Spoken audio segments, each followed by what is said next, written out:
আমরা যার সাথে এসেছিলাম তিনি আমাদেরকে বোঝাচ্ছিলেন যে এই গাছের তারা কিভাবে পলিনেশন ঘটায়।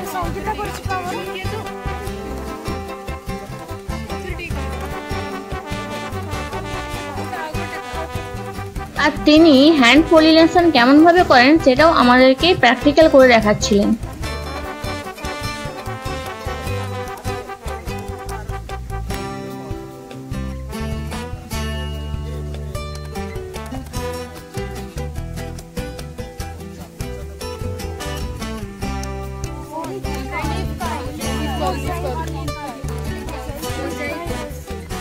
আর আজ যেহেতু আমাদের একটাই কাজ ছিল যে ফার্মারদের সাথে ভালো কমিউনিকেশন স্কিল গড়ে তোলা, তো তাই জন্য ওনাকে আমরা জিজ্ঞাসা করলাম যে এই গাছে আপনি যে চাষ করেন তো কি কি আপনাদের প্রবলেম হয় বা কি হয়, তো সেগুলো আমরা নোট ডাউনও করছিলাম।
আর এই ফার্মে মেজর ক্রপ হলো কাকরোল, যেটাকে আমরা স্পাইন গার্ড বা টেজেল গার্ডও বলে থাকি।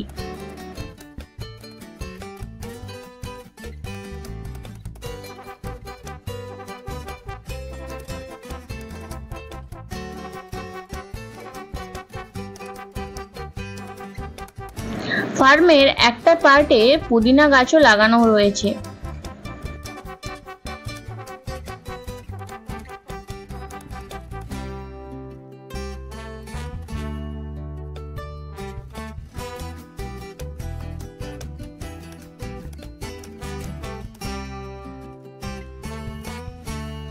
ফার্মে চারা তৈরির জন্য এখানের ফার্ম ওনার বিভিন্ন রকমের চারাও প্রস্তুত করে রেখেছে।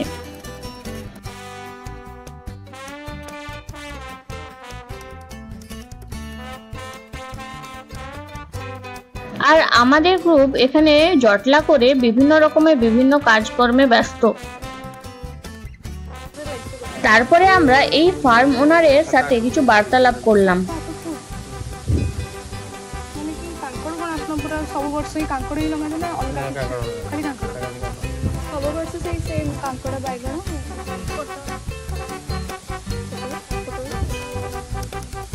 পটল লাগিছে ফার্স্ট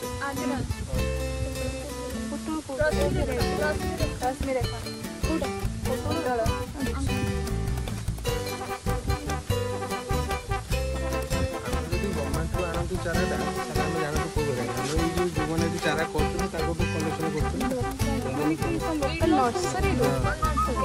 ପାଖରେ ଅଛି ଏମିତି ସରକଣାରେ କାକଣ ପୋଟଳ ସେଠି ମାର୍କେଟ କୋଉ ଭେରାଇଟି କଣ ମୁଁ ସେ ଜାଣି ଭଲ ପଡୁଛି ତଥା ଆପଣଙ୍କର କେତେ ଆସୁଛି ମାନେ ଇ କେତେ କଣ ଆସୁଛି ସେଇ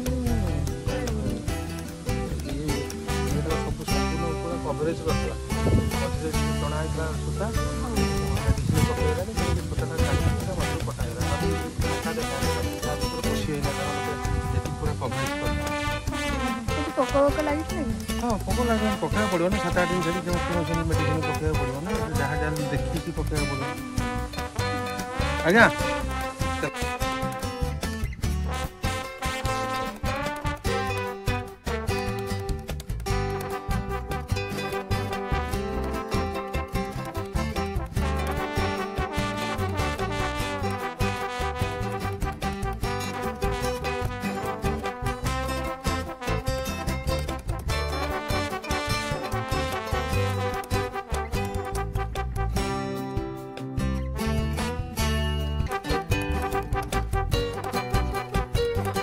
পরে আমরা ভিলেজের অন্য সাইডে অন্য ফার্মগুলোকে দেখতে যাচ্ছিলাম।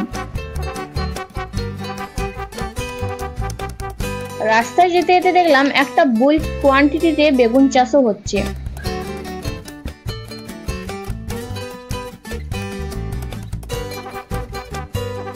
আর আজকে টাস্কের মধ্যে এটাও ছিল যে পুরো গ্রাম 5-6 বার ধরে ভিজিট করে বিভিন্ন রাস্তার সাথে পরিচিত হওয়া।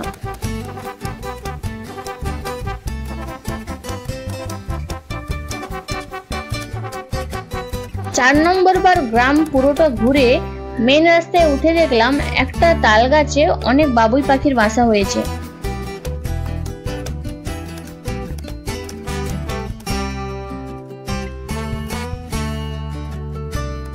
গ্রামের আরেকটা পাড়ায় ঢুকতেই তাদের থেকে কিছু ইনফরমেশন বা তাদের সাথে পরিচয় করানোর জন্য যিনি আমাদের সাথে ছিলেন তার সাথে কিছু মতবিরোধী সৃষ্টি হয়েছিল। তো গরমে চলাফেরা করার পর আমি একটা আইসক্রিম নিলাম এবং আমাদের গ্রুপে যারা আমার সাথে ছিল তো তারাও গেল কিছু না কিছু খাবার কিনতে।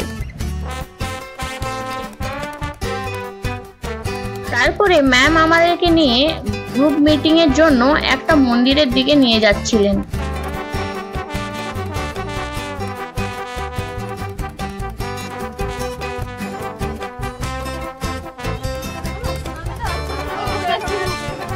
তারপরে আমরা মন্দিরে বসে বিভিন্ন ধরনের ডাটাকে কম্বাইন করছিলাম। গ্রুপ মিটিং এবং ডাটা কম্বাইন্ডের পর আমরা প্রায় 2টো নাগাদ আমাদের কলেজের উদ্দেশ্যে রওনা দিলাম। গ্রামের ওইদিকে আজ একটুও বৃষ্টি হয়নি, কিন্তু আমরা ভুবনেশ্বর ব্যাক করে দেখলাম এখানে বৃষ্টিতে রাস্তাঘাটে জল জমে গেছে। তো আজকে ভিডিওটা এখানেই শেষ করছি। যদি আমার ভিডিওটা ভালো লাগে বা কিছু শিখতে পারো তাহলে অবশ্যই চ্যানেলটা সাবস্ক্রাইব করবে, লাইক করবে এবং কমেন্ট করতে ভুলবে না। বাই।